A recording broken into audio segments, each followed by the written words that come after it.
A gust of cold autumn wind blew away a tear it found somewhere. I dropped by Kyosuke's house to ask if Himitsu had called him. She hadn't. Not yet, at least. Maybe she wasn't allowed to use the phone? But Ito could have handcuffed her to a radiator. Couldn't have handcuffed her to a radiator, after all. Of course, there was the possibility that she still hadn't talked to him. Perhaps he was at work. After all, he did have an official job. A cover, or whatever they called it. Saya-chan arrived on time and immediately handed me a note from Himitsu. Gotta admit, you actually look cool now, senpai. Was she really going to start calling me senpai? In a different situation, that might have even made me feel proud of myself. In the note, Himitsu wrote that she agreed with my plan, even if she thought it dangerous. Just as I had said, there was no other choice. Her father wasn't letting her out of the room, the house was guarded, and from what she heard when she was on the phone, she understood that going to her grandma would seem like a vacation compared to where he intended to send her to. And there were words of love and apologies. I was moved, and Saya-chan apparently noticed that. I don't want to say it, but I may have been wrong about you. When I saw Himitsu today, she was crying while writing this, and your look when you were reading it. She got completely embarrassed and turned away. So what's the plan? I think you're better off not knowing, for your own safety. I just wanted to help. Thanks, but no need. I mean it. If everything goes right, I'll handle it on my own. And if not, why does it sound like this plan is dangerous, not only to you, but also to Himitsu? Better tell me. Who else did you see at her place? Who else was I supposed to see? Just Himitsu. So nothing suspicious, unusual? No. Maybe they were waiting for me. Well, I had to be extra cautious then. Not that the idea even resembled anything cautious to begin with. Well then, I also have to admit that you turned out to be not that useless after all. I smirked in good nature. Screw you, Saya said, more for the sake of decency. Anyway, thank you again. Good luck. Take care of her. Will do. I waved to her in farewell. And now for the most difficult part. While I was getting nostalgic at home, and then waiting for Saya, Kyosuke was making preparations. We met a few blocks away from Himitsu's house when it was completely dark. Did you make it? I did, he blurted out, handing a black plastic bag over to me. My friend looked very proud of himself. I hesitated, but still took the bag, looked inside, and swallowed. It seemed much easier in theory. Smoke grenades. Oh! I was gonna say, like, what the fuck did you cook up, Kyosuke? Goddamn. Man, I like, did you make it? Like, yeah, here's my homemade gun. Like, Kyosuke. Kyosuke had found a recipe in the Anarchist's cookbook. Nothing too difficult, just paper and ammonium nitrate, commonly used as fertilizer. It was all easy to find at any gardening store. Seeing Kyosuke's smiling face was only making me more scared. It's not like he was about to join the Viet Cong. And the lighter? Here, snatched it from my dad. He gave me a gold-covered, sparkling Zippo lighter. I fidgeted with it in my hands. And this one, just buy a plastic lighter. Everything has to be just right. True enough. Throwing smoke grenades at Japanese spooks doesn't sound right to me. But it's your plan, he grumbled. I only said we needed a distraction. In any case, it was too late to change anything. Alright then. If you don't return in 2 hours, leave. Kyosuke looked at me seriously. Seemed like he'd finally grasped that this wasn't a game. Nick, let's just skip this part. Good luck. I'm sure everything will be fine. I just nodded in response, turned away, and slowly walked toward my destiny. At first, every step required incredible effort. My legs were like lead. I felt like I had to strain every muscle to move them. Again and again, just a half a meter closer this time. Zeno would have been pleased with this analogy. My watch read 11. God. Oh. Shit's about to get real. Let's go. I was hiding around the corner and looking at Himitsu's house. At the first glance, there was nothing unusual about it. I had to figure out where the surveillance were. Maybe in the garden or even inside in the living room. Fortunately, not a single car was parked on the street. What would I do if I were Ito? Most likely, try to block all Himitsu's escape routes. It would be logical to place his enforcers along the perimeter, not expecting that I would use the main entrance. In that case, the most important thing for me was getting the timing right, down to the second. Took a few deep breaths and, not looking around, scrambled to the house. It took me a lot of effort not to stop when I approached the gate. Every step required immense energy. So far, everything seemed to be alright. I walked around the house, pressed myself against the wall, and lit 3 smoke grenades one after another, hands shaking. Made of tightly folded old newspapers, they were burning gradually, but quickly. It would have more than 30 seconds to act. Soon I was holding 3 smoke grenades in my hands. Then I threw them into the garden, took a camouflage coat out of the bag, put it on, and jumped into the bushes. Threw a firecracker and began to wait. The seconds before the explosion seemed to last hours. Unlike Kyosuke, I had never had any passion for pyrotechnics and treated them with due fear. Finally I heard the explosion. Bang. For a moment my whole world was swallowed by the sound. Then my ears popped and everything before my eyes started to vibrate rapidly, as if confirming field theory. The heat is on. I whispered and shut my eyes. When I opened them, Ito and a couple of thick-built men in black suits were already in the garden. Every fraction of a second mattered. Crawled a few meters to make sure that I was out of their sight. Jumped to my feet and dashed to the front door. Quietly, but confidently, I knocked on it with my fist 3 times, and then once more. My heart skipped a beat, I forgot to breathe, everything went dark before my eyes. My ears still rang from the explosion. I swallowed anxiously. Once, twice. I could hear vague shouts coming from the garden. Himitsu hadn't appeared, but despite that, I had to move on with the plan. I lit a few more grenades, dropped one of them right under my feet, and a couple more in front of the house, closer to the fence. Where are you, sunshine? I asked her in my thoughts. Finally, the front door opened, and drowning in smoke, Himitsu appeared at the doorstep. Niko-kun. Her whole body was shaking. Her face was frozen in an expression of humble anguish. It's probably how ancient Christian saints look before their execution. I was acting on autopilot, perceiving reality as if I were watching an American action film and not starring in one. Quickly! I grabbed Himitsu by the hand and dragged her away from the house, further from Ito and the life she knew, to freedom and uncertainty. But not to that desired freedom from Greek myths, freedom from the God's will, but rather the carnivorous liberty of the pioneers of the Wild West, where every choice comes at a high price. Shouts were getting closer. Himitsu turned around and I had to squeeze her little hand tighter. Suddenly gunshots sounded in the smoke behind us. I felt like I'd been struck by lightning. I even jumped as I ran. Fear paralyzed my whole body and my first reaction was to stop. That was a primal instinct, to freeze and pretend to be dead, hoping that the predator would believe it and wouldn't go for carry-on. But doing so now was tantamount to suicide. I cast a quick glance at Himitsu. She seemed to have entrusted me with her destiny entirely and stopped reacting to what was happening in the real world. Our eyes met, and a little smile appeared on her face. That turned out to be enough for me. I pulled myself together, and without looking back, ran forward, dragging Himitsu along. Finally, we got far enough to catch our breath. They're most likely shooting in the air, probably to scare us. Everything's going to be alright. I tried to calm her down and myself. I'm not afraid. What matters is that we're together. These words made my heart feel light. Even Ito didn't seem to be pursuing us anymore. Even if what she said was stupid, it was necessary to be afraid, as fear is what helps us survive. And even if we couldn't stop and needed to keep running, let the world wait. I pulled Himitsu closer and kissed her, warm tears running down my cheeks. Forgive me. Forgive. Why are you apologizing, Niko-kun? For not realizing the obvious for so long. Forgive me. I love you. I love you too.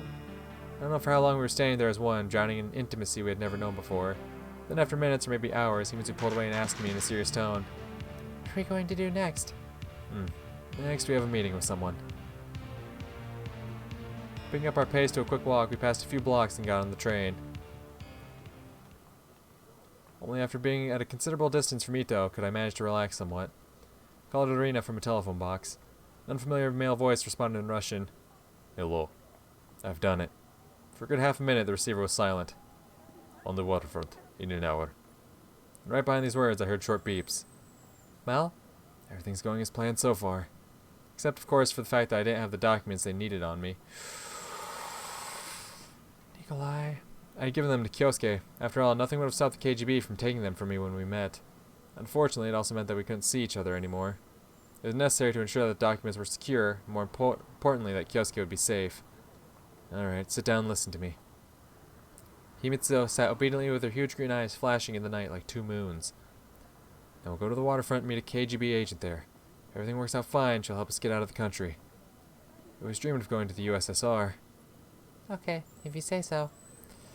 I don't like how calmly she just goes along with it. Oh, we're just fucking going? Alright, shit. She said calmly, as if we were discussing what we were going to eat for dinner. Good then. Don't be afraid of them. They can feel your fear, like predators. Just stand next to me and try not to stare at her too much. But also don't just stare down. Right, imagine she's Kyosuke. They also say it helps to perform in public if you imagine your entire audience is naked. Okay. He said in the same serious tone. Oh, and what else could I say? I could only hope that Irina would keep her word. Perhaps taking Himitsu with me wasn't the best idea, but I had no one to leave her with. Ito would be hunting us, and he would first and foremost check all my friends and classmates, and leaving Himitsu alone was just as dangerous. As much as I loved my sunshine, I had to admit she wasn't the smartest girl in the world. The further we went from the city center, the more confident I felt.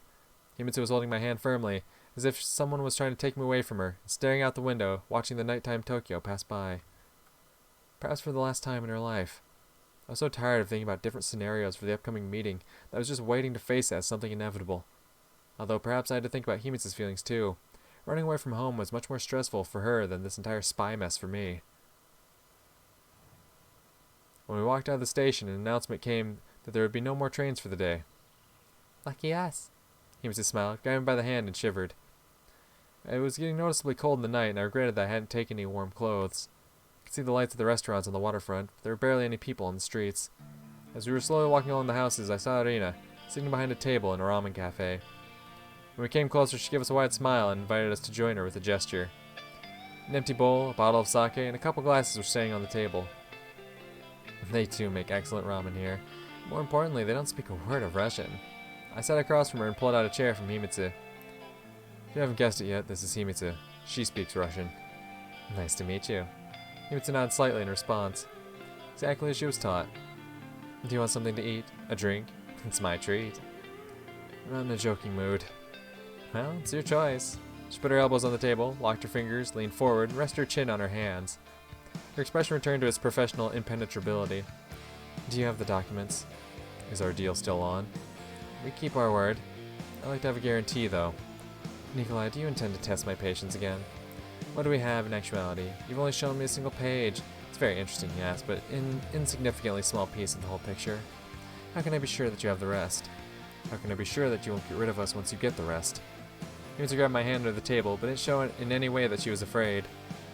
We're going in circles. After what you've done this afternoon, you're not in a position to set conditions. Maybe. Let's stick to our initial agreement. As soon as we leave the plane in Russia, I'll make a call. My man here will hand the documents over to you. Odina was staring at me as if studying me. It's probably how a zoologist examines a predator newly arrived at his zoo.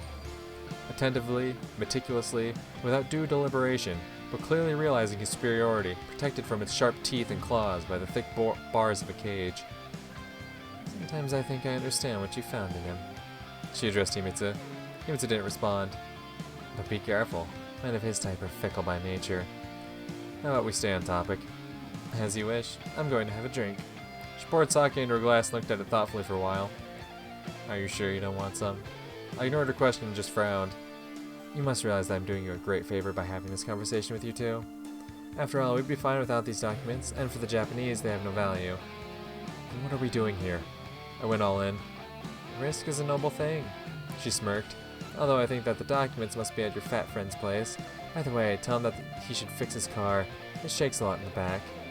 I froze, startled, unable to respond. Yeah, like... Of course, she was paying attention. And what could I say?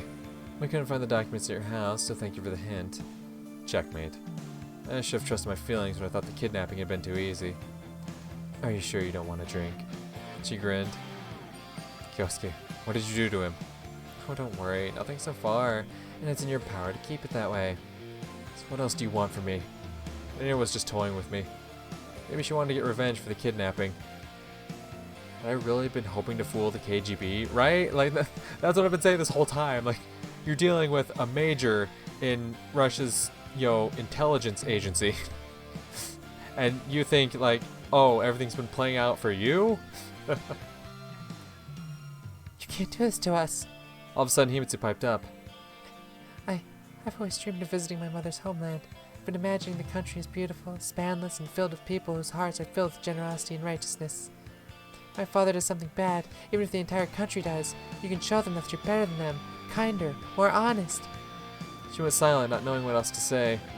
Passionate speech like that might work on an antagonist in a novel, obviously not in reality. But Irina sat there thinking.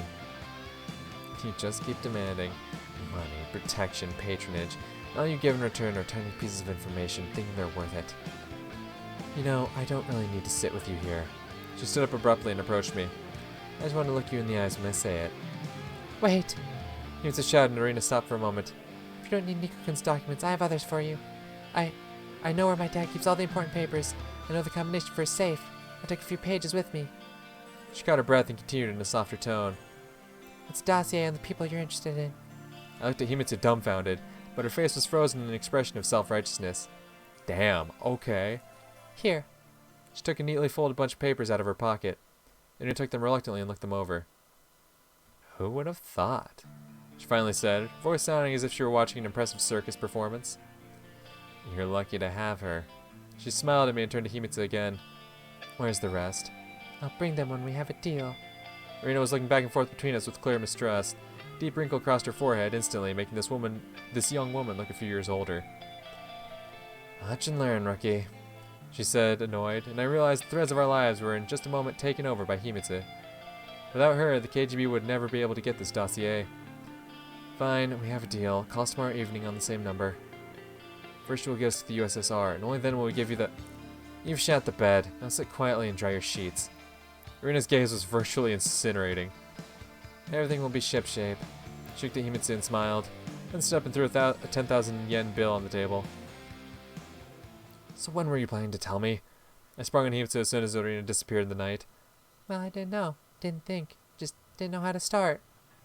What was there to know? You could have gotten us killed. But everything turned out fine, didn't it?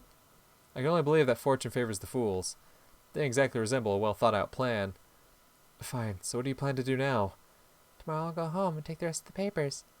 Go home and take the rest of the papers. Threw my arms up in the air. Your father can't wait to give them to you, I'm sure. Niko-kun. Yeah, have some faith. Need some goddamn faith, Nikolai. However, I couldn't come up with a better plan. I'm freezing. Indeed, Himitsu was shaking more noticeably with every minute, and I had no time to think of a place to sleep. We certainly couldn't go back to Kyosuke's place, and I had zero idea who else would give a room to two school kids with the KGB and the Japanese Secret Service on their tail. Would you look who's here? Okay. Kagome! Wait, is this at Kagome's restaurant? Is that where they're at right now? Or they're like outside of it? I was trying to figure out like that outline of a voice that clearly indicates who it is without showing you. That's Kagome. Let's fucking go. Would you look who's here? The icy wind that blew from the ocean seemed to have brought with it Kagome, who appeared as if from the depths of the sea. I'm the one that should be surprised. It was indeed an unexpected encounter. It definitely happened at an inappropriate moment. What are you doing here? Me? I live nearby. What about you two? She looked at Himitsu and slightly inclined her head, showing something akin to a greeting. Having a dinner. A drink too. Want to join us? Poured some sake in a clean glass with a theatrically slow motion and stretched it out to Kagome. I see you've resolved your money problem. She threw an askew glance at the bill on the table. Our last conversation hadn't finished the way I'd wanted, so I felt a bit awkward. The money one? Yeah, I did. Put the 10,000 yen in my pocket. It was enough for a decent hangout. Now there's a living space problem. You mean you have nowhere to live? We don't. Nowhere to spend the night. Uh-huh. Kagome mumbled and sat down in the chair Irina had been occupying just a minute ago. What happened? We ran away from our homes, I replied snidely. Don't you live alone? Well, let's just say she ran away from home and I got evicted. That really true? She looked at Himitsu. Well, do you think I'm lying? I pretended to be insulted. I think she was unlucky to get involved with someone with you. You don't say. That's a serious statement. I thought that Kagome would be hostile towards Himitsu since she had figured out who Ito really was. The sins of the father. Yamada-senpai, don't be angry with him. We really are in a difficult situation. See, what did I tell you? Nikolai, learn to shut up. Clearly Himitsu knows how to handle things. Himitsu pinched my leg hard under the table. I got it. Shutting up. We'll probably leave Japan forever soon. That's why we can't return home no matter what. Was she really trying to win Kagome's sympathy? If that was the case, it was a very smart move. You should know what we're talking about and how serious it is. I added without a shade of humor. If only I cared. Kagome replied in a bored voice, moved her gaze to Himitsu and arched her eyebrows, apparently feeling guilty. After all, she hadn't had a fight with her. I'm genuinely surprised at how lucky you are in life. You found your father, so you should have no reason to curse fate either. How's he doing, by the way? Can't complain, no thanks to you. Yamada-senpai, Maybe you have a place to spend the night? For a day? 2 at most. Maybe I do. She drawled mysteriously and stared at the moon, now risen above the clouds. We'd be very grateful. Your attitude is poor payment. You can just find a hotel. I whispered to Himitsu and reached in my pocket to check whether the roll of bills was still there. It wasn't. I checked all my pockets, jumped up from the chair, got everything I had on the table, but Kyosuke's 100,000 yen had disappeared without a trace. Must have fallen out when I was crawling in the bushes at Himitsu's house. Nico-kun. Got an itch. A nervous tick. I smiled idiotically and sat down. I'm sure I looked like a person who farted loudly right in the moment of the silent pause before the climax of a performance. You aren't being followed, are you? That's the last thing I need now. She was twirling a chopstick in her fingers and clearly trying to decide what to do with us. No, we've just arranged everything. Arranged everything, huh? Leaving the country. Will your father be fine with that? Umura's eyes flashed. He doesn't know I'm here. Himitsu replied confidently. I see. A real Romeo and Juliet. Would you look at that? That story didn't end so well. Kagome threw the chopstick away and stood up. I'm not promising you a suite, but you two will have a place to sleep. We walked down the waterfront in silence, with Kagome leading the way and us in the back. The loss of the money was quite a blow to me. Once again, I had to be reminded that money isn't just a means of payment, but also a measure of freedom. I'd probably never need yen again in my life if we left Japan tomorrow. Based on my own bitter experience, I knew that in life anything could happen. And the more money you have, the more options become available. Finally, Kagome stopped by one of the many restaurants. So that's where you live. Anything wrong with that? No, everything's fine. Kagome stared at me intently for a couple of seconds, then scoffed, opened the door, and turned on the light. You'll sleep in the back room. She paused, clearly thinking of something. You'll need a futon. I'll give you one. Don't make noise. You wake up at 5 o'clock. The restaurant opens early. Any questions? I felt like a soldier at a briefing. Thank you. Himitsu tried to bow, but I stopped her. Alright then. The futon turned out to be old, smelling of dust and mold, but seemingly clean. And of course, we had one futon for 2 of us. Not that I was embarrassed to sleep together with Himitsu. Rather, I was concerned about her reaction. However, Himitsu was the first to get under the blanket. Oh ho ho! It was dark in the back room, only faint moonlight reaching us through the tiny window under the ceiling. Yeah, I know where this is going. Like I said previously, I've seen the CGs. I recognize the outfits, I recognize the backdrop. I know where this is going. Oh, y'all feeling chilly, huh? You thinking of a way to warm her up, bud? I know where this is going. Last night of September turned out to be exceptionally cold. We were breathing out clouds of steam, and somewhere nearby, under the numerous boxes, mice were squealing pitifully. Oh, you have a crowd. Nice. Nico-kun, hug me. I held Himitsu close. She was warm and smelled nice. I wondered how conscious her decision to run away with me had been. Maybe it was just childish rebellion. You need to go against what adults want, no matter what. In that case, for an 18-year-old, a couple of days out of home, far from the warm bed and full fridge, are usually enough to reevaluate their views on the concept of independence. Well, our situation wasn't exactly ordinary. Suddenly I felt Himitsu's hand caress my chest, stopping at my neck, going lower. What was Lorena talking about? What did you do with her in the morning? Let's say we had a round of aggressive negotiations. Is that so? She firmly pinched my nipple.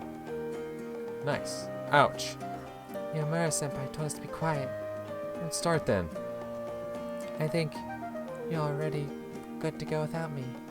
Indeed, I was extremely aroused, and it wasn't hard to guess how the whole thing was going to end. Uh-huh. Don't talk like I don't know. I know. Oh, I know.